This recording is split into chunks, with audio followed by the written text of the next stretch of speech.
भारत के मध्य प्रदेश के एक छोटे से गांव में एक प्राचीन खंडहर था। खंडहर का नाम था राजमहल। इसे एक रहस्यमय और भयानक जगह माना जाता था। रात होते ही यहाँ से चीखों की आवाजें आती थीं और गांव के लोग इस खंडहर के पास जाने से भी डरते थे। कहा जाता था कि इस महल में कभी राजा विक्रमादित्य का शासन था, लेकिन एक भयानक त्रासदी ने इस महल को खंडहर में बदल दिया। किसी को भी उस घटना की पूरी सच्चाई नहीं पता थी, लेकिन इस खंडहर में एक ऐसा भूतिया रहस्य छुपा था जिसे कोई जानने की हिम्मत नहीं करता था। एक दिन गांव के बाहर से एक पुरातत्वविद डॉक्टर रजनीश और उनकी टीम वहां पहुंचे। उनकी दिलचस्पी उस खंडहर की प्राचीनता और इतिहास में थी। उन्हें इस खंडहर में छिपे खजाने और खोई हुई सभ्यता के प्रमाण खोजने का जुनून था। गांव वालों ने उन्हें चेतावनी दी, यह खंडहर शापित है, यहाँ जाने वाले लोग कभी वापस नहीं लौटते। लेकिन डॉक्टर रजनीश और उनकी टीम ने गांव वालों की बातों को अंधविश्वास समझकर नजरअंदाज कर दिया।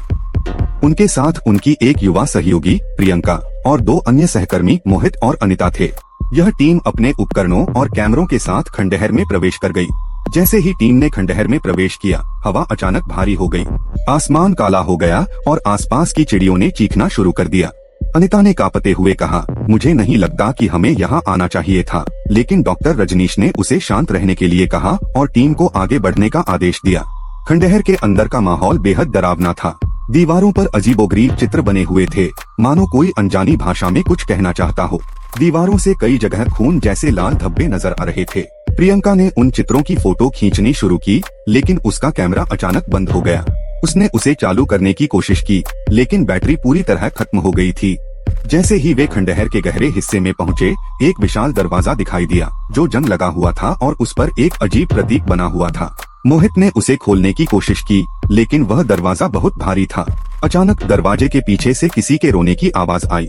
यह आवाज इतनी दर्दनाक और भयानक थी कि सभी के शरीर में ठंडक दौड़ गई। प्रियंका ने घबराते हुए कहा, यह तो इंसान की नहीं लग रही। डॉक्टर रजनीश ने फिर भी दरवाजा खोलने का आदेश दिया।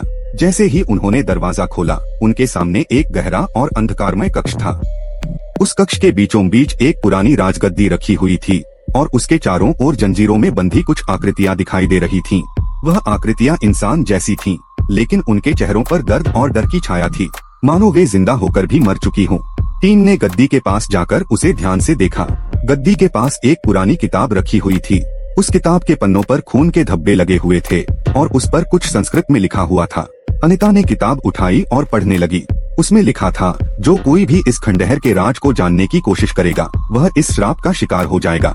इस महल में कभी राजा विक्रमादित्य का शासन था, लेकिन उसकी एक गलती ने उसे और उसके पूरे परिवार को श्रापित कर दिया। किताब के पन्नों में बताया गया था कि राजा विक्रमादित्य ने एक निर्दोष साधु को अपमानित किया था, जिसके बाद साधु ने महल और उसमें रहने वाले सभी लोगों को श्राप दिया था कि वे मरने के बाद भी इस खंडहर में हमेशा के लिए फंसे रहेंगे।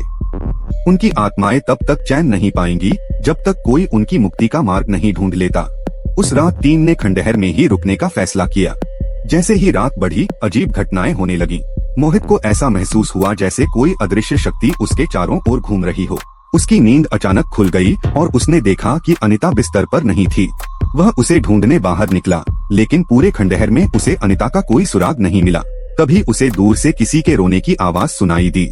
वह आवाज उसी कमरे से आ रही थी जहाँ गद्दी रखी थी। मोहित ने हिम्मत करके उस कमरे में प्रवेश किया और वहाँ जो दृश्य देखा, उसने उसके होश उड़ा दिए। अनिता जंजीरों में बंधी हुई थी। उसके चेहरे पर डर और दर्द की छाया थी।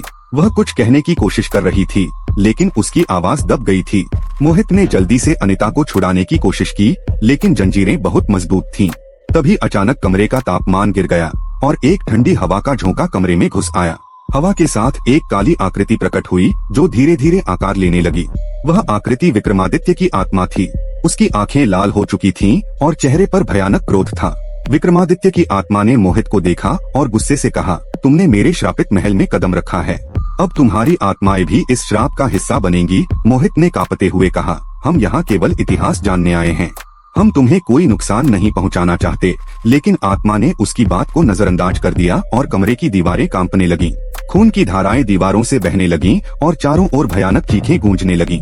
प्रियंका और डॉक्टर रजनीश भी इस बीच जाग चुके थे और उन्होंने यह दृश्य देखा। प्रियंका ने चिल्लाते हुए कहा, हमें यहाँ से भागना चाहिए, यह जगह शापित है। लेकिन दरवाजे अपने आप बंद हो चुके थे और खंडहर की दीवारें सिकुड़ने लगीं, मानो वह खंडहर उन्हें अपने अंदर समेटने की कोशिश कर रहा हो। डॉक्टर रजनीश ने अचानक एक उपाय सोचा। उन्होंने वह पुरानी किताब उठाई और संस्कृत में लिखे मंत्रों को पढ़ने लगे। जैसे ही उन्होंने मंत्र पढ़ना शुरू किया, विक्रमादित्य की आत्मा कमजोर होने लगी। आत्मा ने दर्द में चिल्लाते हुए कहा, यह श्राप किसी साधारण इंसान के द्वारा नहीं टूट सकता। डॉक्टर रजनीश ने हिम्मत जुटाई और कहा, लेकिन हर श्राप का अंत होता है। तुमने निर्दोषों को मारा, अब तुम्हारी आत्मा को शांति मिलनी चाहिए। जैसे ही मंत्र पूरा हुआ, खंडहर की दीवारें वापस अपनी जगह पर आ गईं और विक्रमादित्य की आत्मा धीरे धीरे गायब हो गई। कमरे में मौजूद जंजीरों में बंधी आत्माएं भी मुक्त हो गईं और उनकी चीखें थम गईं। खंडहर अचानक शांत हो गया। अगले दिन टीम ने गांव वापस लौटने का फैसला किया। वे सभी इस घटना से हिल चुके थे। गांव वालों ने उन्हें देखकर हैरानी जताई, क्योंकि उन्होंने सोचा था कि वे भी खंडहर के श्राप का शिकार हो चुके होंगे। लेकिन डॉक्टर रजनीश ने उन्हें समझाया कि उस खंडहर का रहस्य और श्राप अब खत्म हो चुका है। इस घटना ने सभी को सिखाया कि इतिहास के रहस्यों में छिपी सच्चाइयों को जानने की कोशिश हमेशा सावधानी से करनी चाहिए, क्योंकि कुछ रहस्य ऐसे होते हैं जिन्हें जानना इंसान के लिए खतरनाक हो सकता है।